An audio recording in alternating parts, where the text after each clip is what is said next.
안녕하십니까. 정성생 감독입니다. 이번 시간에는 북한에서 곧 들이닥칠 고조 김정은이의 살벌한 숙청의 시대, 그거를 좀 미리 예고해 드리겠습니다. 하노이 회담 결렬 이후에 김정은은 지금 극도로 열이 받은 상태입니다. 왜? 자기가 직접 다 기획하고 연출하고 나름대로 전략을 짜가지고 갔는데 그저 트럼프 아저씨한테 보기 좋게 한 대 얻어맞았거든요. 그리고 어제하고 그제 미국과의 그 회담을 우리는 신중하게 검토하고 있다. 안 할지도 모른다. 가지고 노는 거지, 미국을. 앞서 방송에서도 말씀드렸습니다만 북한의 고위급, 특히나 저기 최룡해의 지금 행동 또 주변 정리가 심상치 않다는 말씀을 드렸을 겁니다. 그만큼 북한 내부 소식들을 속속히 전달하고 있는 중국 화교들의 통신에 따르면, 그 이야기에 따르면 조만간 북한에서 무슨 일이 일어난다. 아마도 피해 숙청이 일어난다라는 그런 예고들을 하고 있습니다. 예견을 하고 있는 거지. 워낙 북한에서 그 어려운 독재사회 안에서 이제 돈을 벌다 보니까니 그 당간부들하고 좀 친해요. 중국 화교들이. 그래서 지금 평양 같은 경우는 중국 화교들이 어떻게 보면 김정은 턱 밑에까지 가 있거든요. 그거 어떻게 못합니다. 왜? 돈 때문에 그래요. 아마도 북한 김정은이가 중국 화교들까지도 이제 처용할 수는 없지만, 처용한 적도 있어요. 중국 출신들을. 그러나 중국 화교들을 걷어내기 시작하면은 그것은 곧 중국에게 팽당하는 결과를 가져오게 됩니다. 왜? 중국과 북한은 순치의 관계, 입술과 이의 관계라고들 떠들고 다니거든요. 그래서 항미 원조 보가위국, 그 정신 때문에, 그 구호 때문에 이제 마오쩌둥 시대에 그 6.25 중공군들이 내려온 거 아니겠습니까? 어찌되었든 지금 북한 내부의 화교들, 북한 경제의 그 핵심에 있는 중국 화교들의 통신에 따르면, 이야기에 따르면 다시 한번 북한에 피해 숙청이 벌어질 거다라고 이야기를 합니다. 그래서 이번 시간에는 김정은이의 그 애틋한 고사포 사랑, 고사기관총 사랑에 대해서 이거죠. 이 썰을 좀 풀어보았어요. 이거 돌려보았습니다. 실은 우리도 김정은 시대에 살았지만 김정일 시대에 살았지만 김정일은 그렇게 악마처럼 자기의 정적들을 제거하진 않았어요. 수용소를 보낸다거나 또 혹은 기껏 해봤자 공개 처형. 제가 북한에서 해봤던 공개 처형은 제가 한번 상세하게 방송을 하겠습니다. 김정일 때는 이 수용소를 보내거나 기껏 해봤자 이 인민들 다 모여놓고 이제 한 6명이나 3명이 나와서 총 3발씩 쏴서 죽이는 그게 다였어요. 그러나 김정은 들어서서 우리도 깜짝 놀랐습니다. 그 놀란 정도는 어느 정도냐면, 이제 갈 때까지 갔구나. 말세구만, 말세. 그런 느낌을 받았던 게 바로 김정은식의 숙청 방법입니다. 여러분들 다 아실 겁니다. 김정은이가 한 5년 내에 5년, 6년, 7년 요 사이에 북한 고위 당간부들을 어떻게 숙청을 했는지 다 아시죠? 김정일이가 죽고 나서 연구차를 호위했던 사람들은 거의 다 죽었죠. 리영호, 우동축이, 장성택, 현영철. 그래서 김정은의 잔악한 처형 방법의 본질을 좀 오늘 제가 알려드리려고 합니다. 그 본질.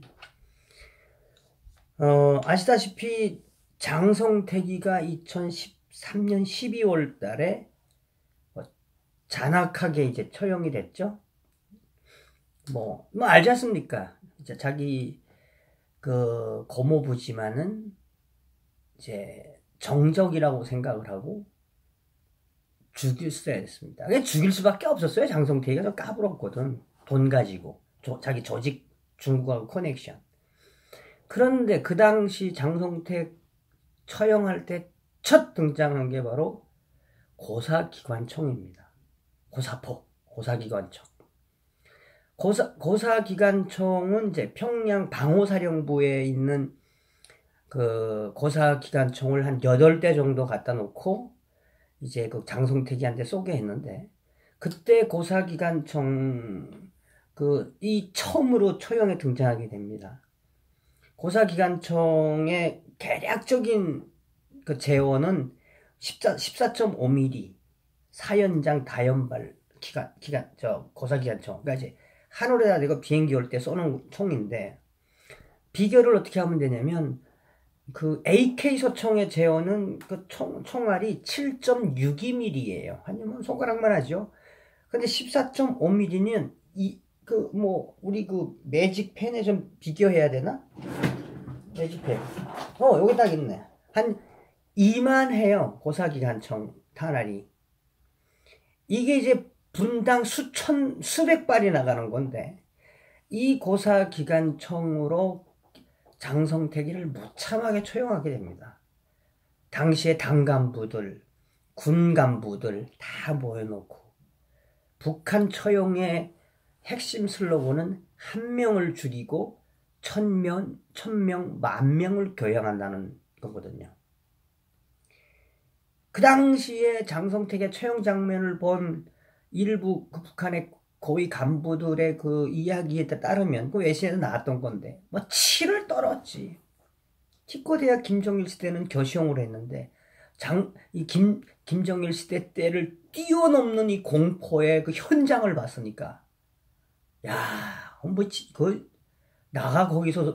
제가 거기 있어서도 소름이 돋았을 것 같아요. 그래서 장성택 처형 이후에 강건 군사종합대학 운동장은 공포의 운동장이 됩니다. 이제 강건 군사종합대학은 북한 군관 양성소, 우리 말하면 육사 정도 되려고 해야 될까요? 평양에서 얼마 뭐 이렇게 멀진 않아요. 그 다음에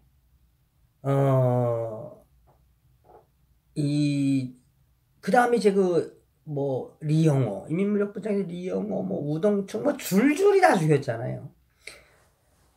근데 여기서 그 다음에 이제 고사기관총으로 쏴 죽이고 나서, 그러니까 그 현영철이, 인민무력부장 현영철, 우리 말하면 국방부 장관이지. 현영철도 졸았다고. 김정은이 회의할 때 졸았다고. 사실 그 졸았다고 해서 죽인 건 아니고, 이미 김정은이는 숙청시킬 대상들을 다 메뉴를 만들어 놨던 거예요, 사실은. 왜? 김일성의 역사 때부터 보면은 6.25 끝나고 김일성 시대 때부터 3년 단위, 5년 단위로 했던 게 바로 공개 처형이었어요. 당 간부들을. 옛날에 60년도에 그 유명한 반당 반혁명분자 종파 숙청 운동 같은 것도 이제 그런 건데, 그러니까 김정은이도 이미 장성택 처형을 통해서 누구 죽일까를 다 생각했던 거예요. 거기에 리영호가 있고 우동축이 있고 현영철이가 있었는데, 현영철이는 외신이 알려진 것처럼 꾸벅꾸벅 졸다가 죽은 것보다는 사실은 김정은이한테 제대로 된 북한 인민군의 국방정책에 대해서 제의를 한 거라. 그런데 여기서 김정은이하고 현영철이하고 나이 차이가 거의 40년, 45년 이상이 차이 나거든.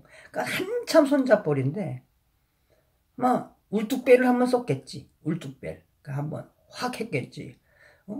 원수님, 김정은 동지, 혹은 김정은 장군님, 야, 요거죠, 요렇게 했던 게 어떻습니까? 너 죽어야 돼. 하고 이제 숙청해서 죽인 건데요. 실은 2015년 현영철 숙청 때보다도 더 충격적이었던 건 저는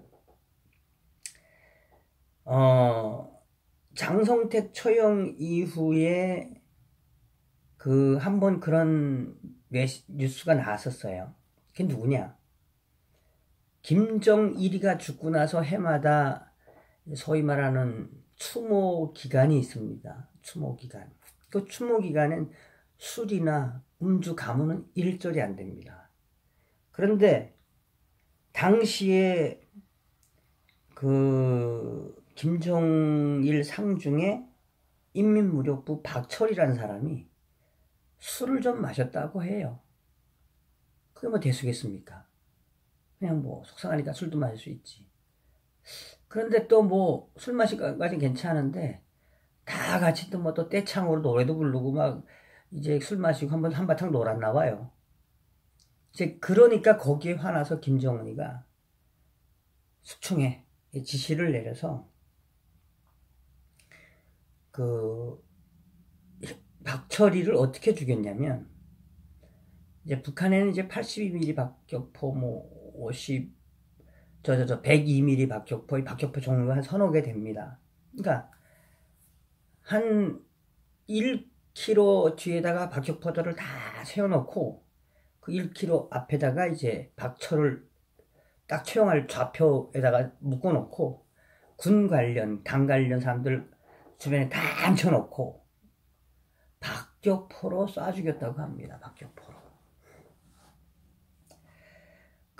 제가 굳이 오늘 그 김정은이 처형에 대해서 좀 다 알고 있는 사실이지만 다시 강조하는 게 한 가지가 또 있습니다. 2017년 얼마 전이죠. 우리가 2017년 자기의 이복형 김정남이까지 독국물로 살해하는 거 보십시오.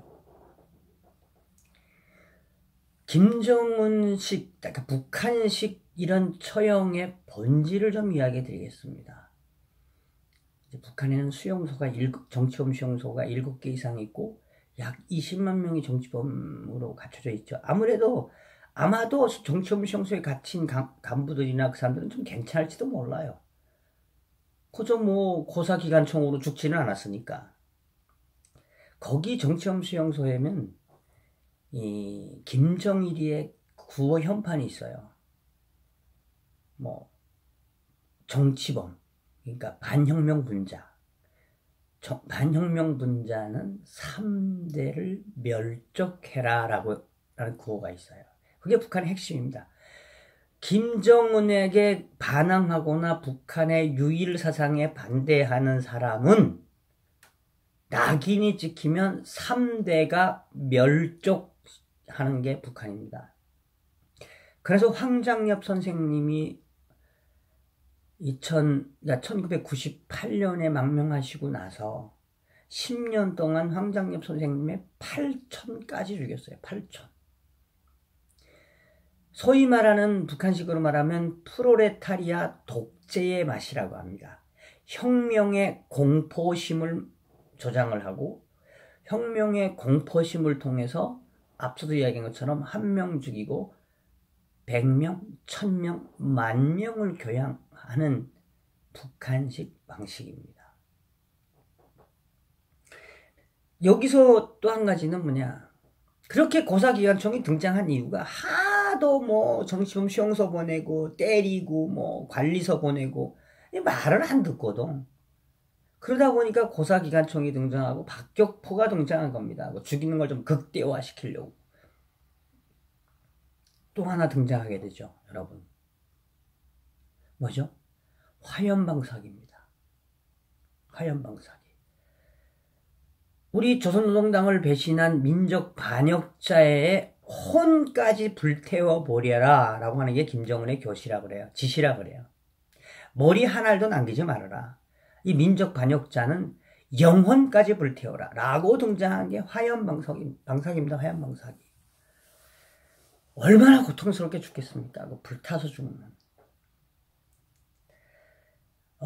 북한의 이 소위 말하는 이제 공권력 기관이 몇 개가 있습니다. 거기서 가장 악독한 거는 국가안전보위부, 그다음에 이제 인민군 보위부, 이제 그 밑에 있는 뭐 인민보안성, 또 호위총국 보위부, 아주 악질들이죠. 악질. 뭐 나치의 그 SS 친위대 이상의 그 극도의 정신으로 무장한 놈들입니다. 무지막지합니다. 뭐 얄짤없죠. 그냥.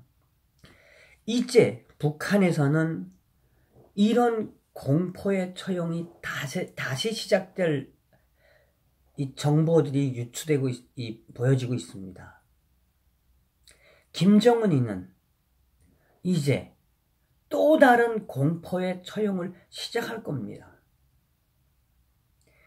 제가 오늘 김정은이의 이 고사총사랑 김정은이의 공포 처형 이걸 이야기하면서 내가 강조하고 싶은 거는, 이런 김정은이하고 남북 경협을 하면 뭐가 잘 되겠습니까? 잘 아시다시피 개성공단에서 한 80불씩 줬다고 그러죠. 1인당 80불 주면 60불이 북한으로 들어가는데, 그게 진짜 남북 경협인가요? 북한 김정은 체제에 유지하기 위한 벌크캣이지. 벌크캣이. 개성공단이 재개된다고 해서 과연 그 돈이 북한 인민에게 돌아갈까요? 아닙니다. 북한의 독재 체제만 더 유지시킬 겁니다. 이제 문재인 정부는 이런 북한의 현실을 좀 냉정하게 생각할 때가 왔다고 봅니다. 언제까지 김정은이 빠돌이를 자처할 겁니까? 무엇보다 인간의 가장 보편적인 가치는 인류애 아닙니까? 인권이라는 이야기입니다. 자유민주주의 사회에서 가장 근간을 이루는 것이 표현의 자유, 인권. 이제 문재인 대통령은 김정은이한테 인권 이야기를 할 때가 됐다니까요. 할까요? 김정은한테 문재인 대통령이 안 하겠죠. 그렇지만 해야 됩니다. 북한 인권에 대해서 김정은이한테 이야기해야 됩니다. 그게 김정은 정권이 그나마 정권을 좀 유지할 수 있는 하나의 방법이 될 겁니다. 지금 미국이 벼르고 있는 북한 인권 실태, 조금 있으면 북한 내부의 인권 실태에 대해서 무지막지한 것들이 미국이 발표할 겁니다. 오늘은 김정은의 이 고사총사랑 북한 처형의 잔혹사 일부지만 그걸 이야기하면서 우리 문재인 대통령한테 부탁하고 싶은 것은, 북한 인권에 대해서 말씀하시라요. 그게 당신이 살 수 있는 길입니다. 탈북자들 문재인 대통령에 대해서 지금 벼르고 있는 게 많습니다. 오늘은 북한 인권, 특히나 북한의 김정은의 잔혹한 처형에 대해서 말씀드렸습니다. 감사합니다.